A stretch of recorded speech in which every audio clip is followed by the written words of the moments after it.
Penso. Respira. Només respira. No pensis. Relaxa't. Ets genial. Ja veuràs com tot anirà bé. No cal que et posis així. És només una ratxa, ja millorarà. A mi també em passa.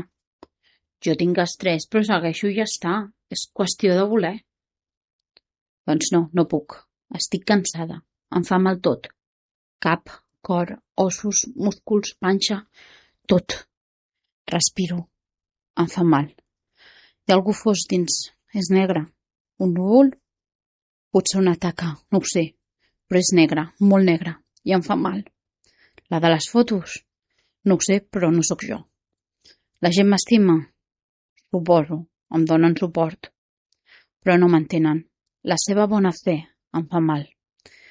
Ploro, crido, dormo, em paro, no em moc, no puc. Sí vull, però és que no puc. Trec energia.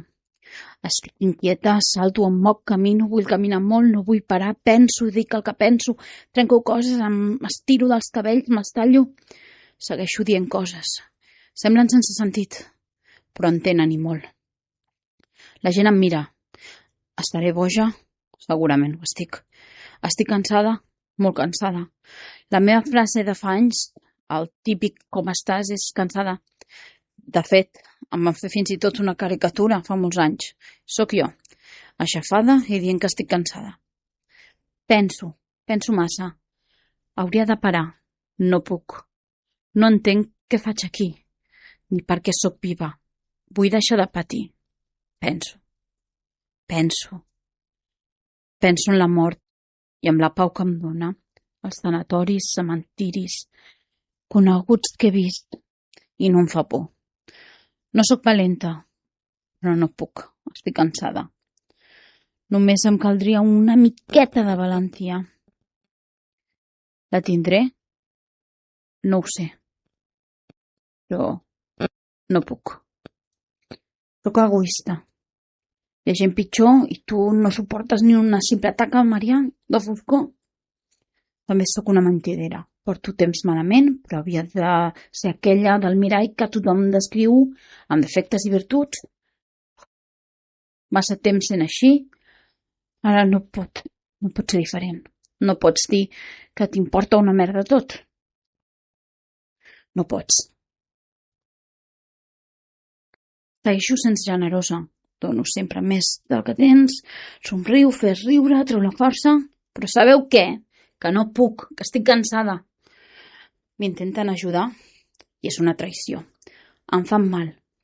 Confiava en que no diguessin res. Per què ho diuen? Per què xiven?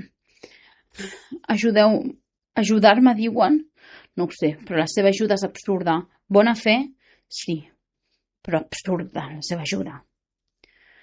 Toca temps de metges. Ells curen. Així que calla, pren pastilla, menja, dorm, descansa i pastilla. Aguantar el joc sempre cansa. Torno a posar-me nerviosa, a cridar, a plorar, a dir el que penso, a fer bogeries, a la meva manera. I torno a notar que el cos em diu prou. Estic cansada i no puc. Se'm paralitza de nou. Penso en moure la cama, però no es mou. No puc parlar, m'ofego, la taca m'apreta i m'apreta. Provo una estratègia més. Abans em funcionava quan era una nena. I em repeteixo un altre cop i un altre. Soc més forta que el mal, soc més forta que el mal, soc més forta que el mal. M'ho repeteixo. Però aquest mal no és físic, no em puc enganyar. Funcionava amb potser un mal de panxa. Però ara ja no funciona. El cos i el cap m'avisaven. Mal d'ossos, dolors musculars, problemes estomacals, vòmits, diarrees, mal de cap. Tot eren senyals. Tot anava malament. Fa temps ja ho vaig intentar, un any abans, amb els psicòlegs i les primeres medicacions, i fins una força de voluntat inexistent i tornar al meu rol habitual, és a dir, mentir. Si s'ho creu el metge, s'ho creu el psicòleg i la gent llavors està tot bé, no? Però vull estar sola. Però alhora no m'agrada. Em molesta la presència de la gent, però sense ella m'ofèn m'enfonso més. He pensat que podria ser per la pandèmia, potser. No ho crec. La pandèmia vaig fer vida normal. Treballava. Em sento buida. Veig buidor. He fet coses dolentes? Moltíssimes. Però realment greus? No ho crec. També he intentat ser generosa. Bona filla, germana, neta, neboda, amiga, parella. No seré perfecta, però ho he fet força bé. O almenys això penso. Penso. Sóc una molèstia? Els altres em diran que no, però en part sí que ho sóc. Els faig ocupar part del seu temps perquè es preocupen per mi. No hauria de fer-ho. Penso i crec que parlo amb cordura, però alhora em sento que em torno boja, que la foscor se m'apodera de mi i treu tot el dolent. I tot m'acaba enfonsant. Negar que penso en la mort o acabar amb això seria absurd, ho penso i massa. Però encara no ho soc, quan lenta. Si no sóc capaç ni d'aixecar-me del llit, és un món anar al bany, dinar, parlar i viure, com seria capaç de fer-ho. No sóc valenta i encara que hi ha moments que la valentia suren, és llavors quan no tinc les forces. No puc, estic massa cansada i suposa massa esforç.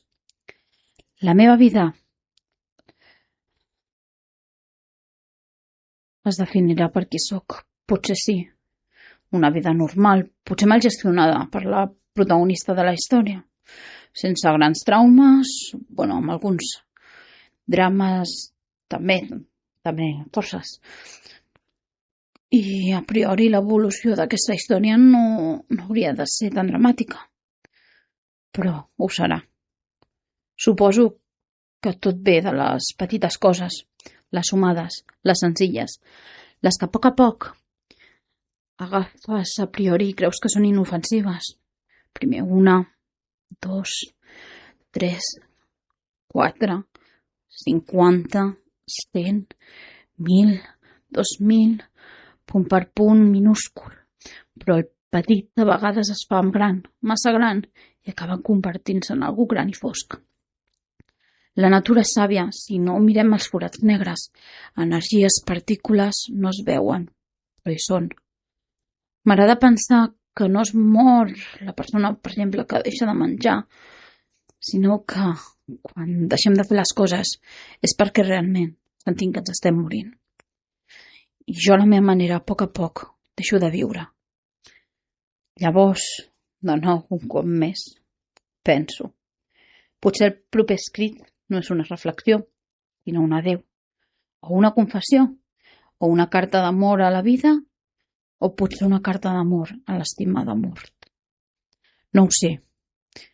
Així que, de moment, deixem-ho en un no puc, en un estic cansada i en simplement penso.